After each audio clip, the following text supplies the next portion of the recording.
Hi everybody, I'm Chef Scott and welcome to Baker Madness 101, a cooking and baking show where I'm going to take us technique by technique through my third edition Le Cordon Bleu Professional Baking Textbook. The technique that we're going to cover today is actually in the back of the book, but it's important that you understand it early. And I've got a recipe that will perfectly demonstrate the results. Plus, this recipe is one that has been repeatedly requested by you all again and again, so this will be fun. Also, if I remember correctly, we did this lesson within the first 2 or 3 weeks of school, and it was one of 3 sugar headache days that I experienced. Now, custard and its derivative desserts aren't technically baking exactly. There's no baking involved in ice cream. But a proper baker is pretty adept at these adjuncts or add-ons, certain types of sauces or fillings or toppings. For example, crème anglaise or vanilla custard sauce is the basis of ice cream, and pastry cream, which is another type of custard, is used in puddings and pie fillings and soufflés. Pastry cream is too involved for me today, and frankly, it doesn't make a dessert by itself. And crème anglaise, the basis for ice cream, well, I don't own an ice cream freezer, so that's right out. We will visit this arena again, but for today, something easy that will demonstrate the power of eggs. So come with me now, I'm gonna show you how on the custard episode.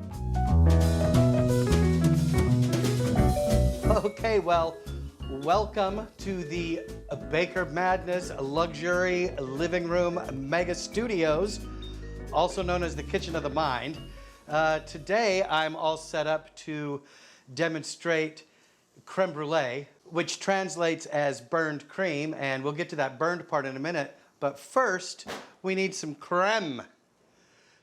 Crème brûlée is a very simple custard. Custard is defined as a liquid thickened or set by the coagulation of egg proteins. Sounds yummy, right? There are 2 kinds of basic custards, stirred and baked. Stirred custards are stirred during the time that they cook and remain pourable after. Baked custards are not stirred, they're baked in the ovens and they set up generally firm and are used for puddings and pie fillings. Also, we never want to heat a custard over 185 degrees. At 185 degrees, the proteins coagulate and they squeeze out the water, and that is what we call scrambled eggs. There are exceptions to this rule. First, we're going to try to get as much vanilla flavor in this custard as we can. So, I'm starting with 2 cups of heavy cream, or 1 pint. 2 cups, 1 pint heavy cream. And this is my vanilla bean. And I'm just going to give you a quick how do you do about this. We're going to cut right down the center of this bean. What we really want is inside. So I'm going to use my paring knife to kind of hold this open a little bit, and then I'm going to use the back of my knife to press all the way down and scrape out all of those little seeds. And put this right in here.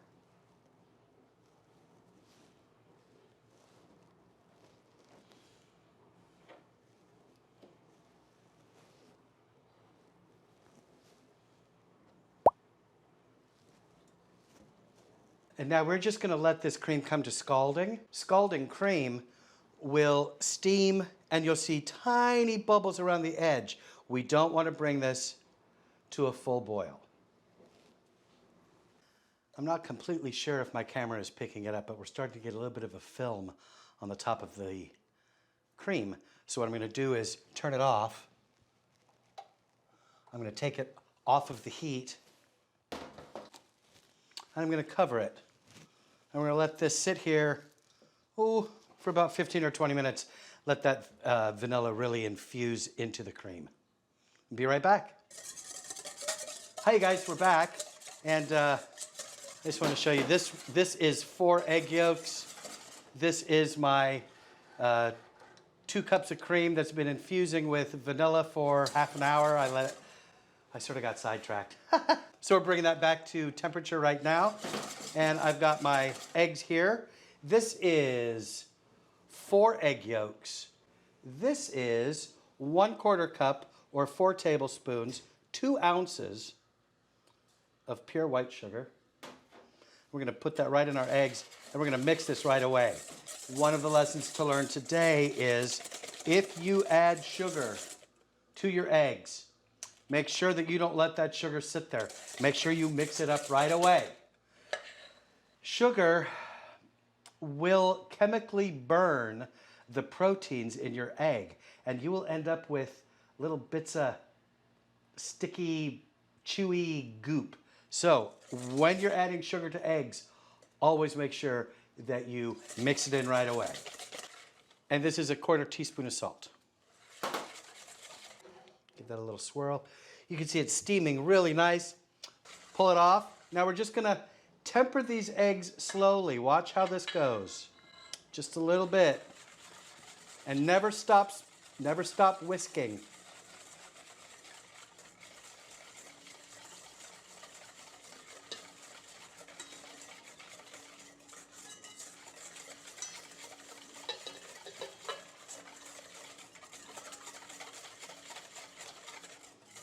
Nice and slow. This is called tempering. If we went too fast, we could make scrambled eggs, and we don't want to do that. So we're just going to go nice and slow so all of this blends together.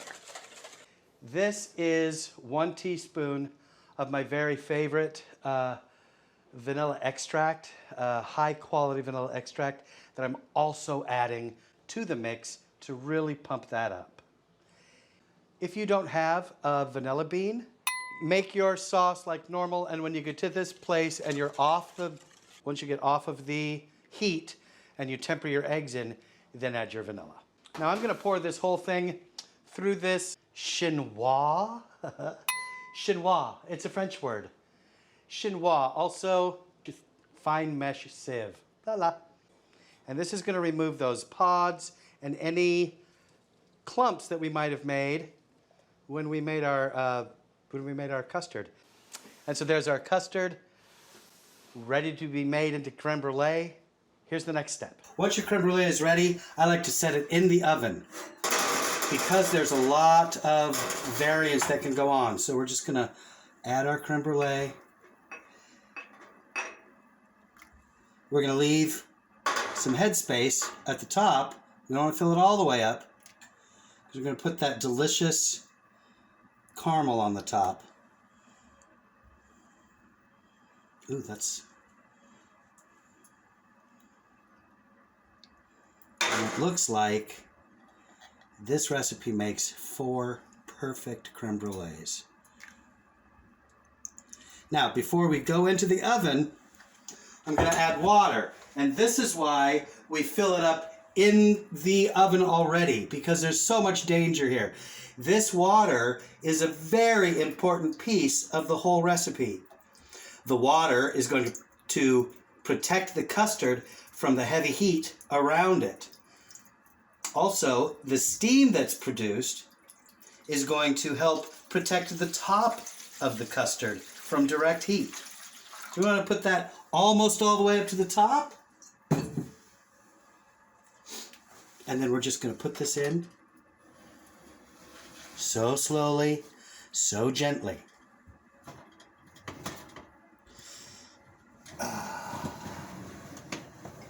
Nice.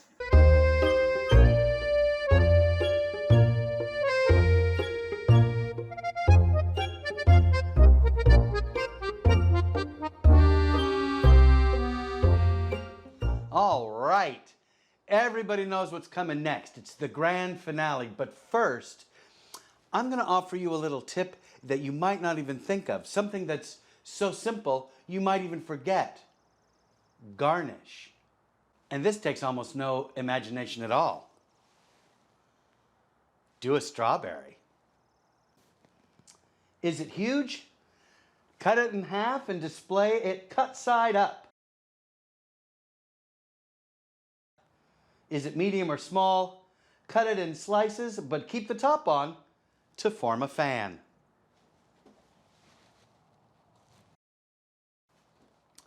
The official technique, as listed in my very well used 3rd edition Le Cordon Bleu Professional Baking Textbook, is to sprinkle the top of your custard with brown sugar that you've dried in a very slow oven previously. You're going to sprinkle that sugar on your custard and put it under the broiler, so close that the sugar caramelizes before the custard heats. I have never had any measurable success with that technique. Not ever once. The sugar's blotchy, it doesn't all caramelize, it's not smooth, and I have burned and scorched the top of the custard every time. Everybody in the country lives somewhere near a smoke shop, and you can get a torch at a smoke shop. I got this one, plus backup butane for under $20. I think it was like $19 out the door. Or maybe your very manly boyfriend or husband has one in his man cave, you know, from the Home Depot or something like that. Mine came from the future. Okay, let's do this. In the oven, you want them to jiggle like a pudding, and these did not jiggle when it was time to pull them out. So you can see they're a little, they're done is what they are, and if we would have gone another 2 minutes, we would have seen much more of this. I am pretty sure that these are going to be creamy and delicious. Let's take a look.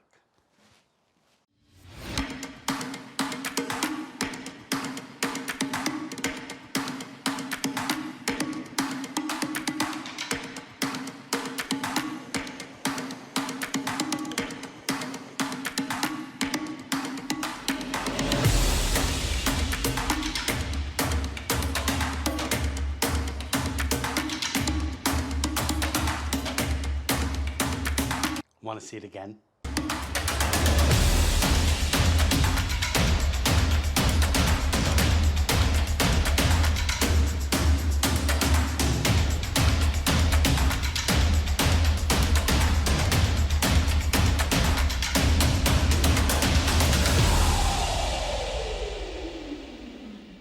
Okay, and now the moment of truth. First,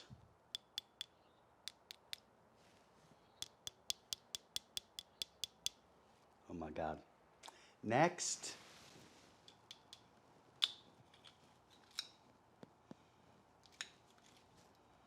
look at that. Look how creamy.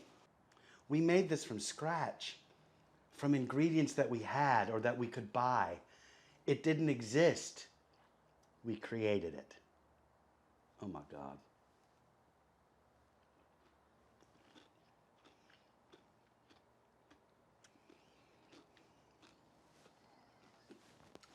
Oh my God. It's creamy as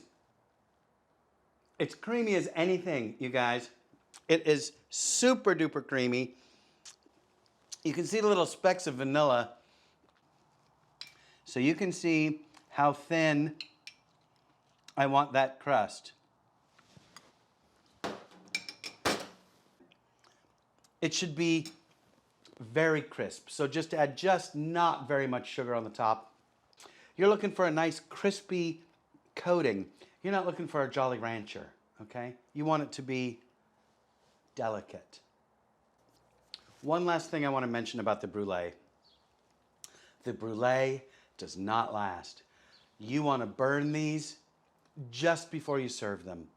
You probably have 30 to 45 minutes of continued crispiness, after which time the sugar will start to absorb moisture both from the custard and from the air around it, and it'll start to get flimsy, and it will eventually turn into caramel, pooled caramel, wet and not crispy at all.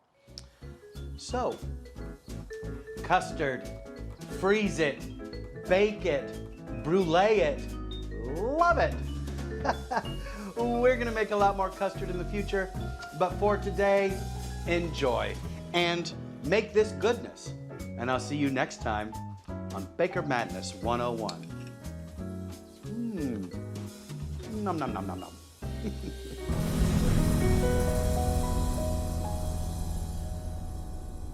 $5.95 for creme brulee? Come on.